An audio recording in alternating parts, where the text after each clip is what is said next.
everybody, this is Courtney with Smitty's Fly Box. We're just going to go over the beginner fly for this month, which is the Hotspot Pheasant Tail. As you can see, I've already started my thread here. I do have an Orientson 5240 size 14 hook in the vise, along with a tungsten slotted bead, which is copper. I have UTC 70 as my thread. This is the fire orange color.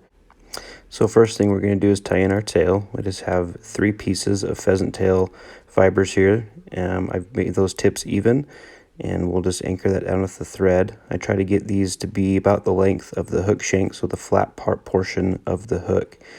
And I'll wrap my thread over the pheasant tail all the way up to the bead. And I want to build a taper with this fly, so I'll fold the pheasant tail back and wrap to the halfway point, and then I'll cut the remainder of the pheasant tail off. And we'll continue building that taper as we tie the fly here. So once we have our tail anchored, then we're going to go ahead and add our wire. This is gold wire in small. And I just like to just position that right up against the bead to help hold that there. And then we'll anchor that with the thread, wrapping our thread back to our tie-in point.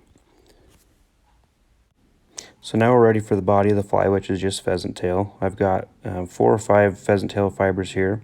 I'm going to tie these in by the tips. You'll notice I trim the tips there just to kind of make those even and take care of those brittle tips that so often will break.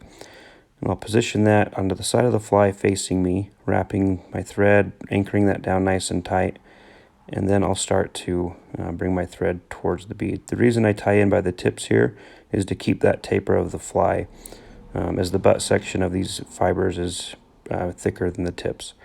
So now I'm going to start to wrap this over the top and away from me. You'll see I position my left hand and my left index finger to hold that pheasant tail so it doesn't unravel. So I just do that each wrap. You can do this obviously with a hackle plier, but I just wanted to show this technique for those who don't have hackle pliers, that you can do it without, even with short fibers like on these pheasant tails here. If you just continue to position your left index finger against the back of the fly and hold that, the pheasant tail shouldn't unravel. And we'll wrap those right up to the bead here.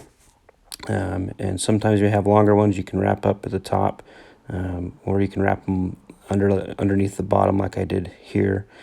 And then we can position those, tighten them down, and then we'll trim them as close to the body as we can here. And then once we're done with trimming off that, just a couple more secure wraps, and now we're going to wrap counter wraps with the wire here over the body. So once the fish start hitting that pheasant tail doesn't unravel as quickly. As we're working with pheasant tail, it is pretty brittle. It does fall apart, so wire wraps will help secure that in. So I have 3 wraps that are going to be visible. My 4th wrap I'm going to tie down with my thread here. We'll give that a couple good tight wraps.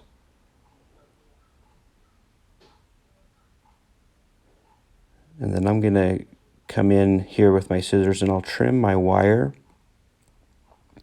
and then fold it back over itself. And then a couple more tight wraps over top, and that'll help secure that wire in so it doesn't pull free.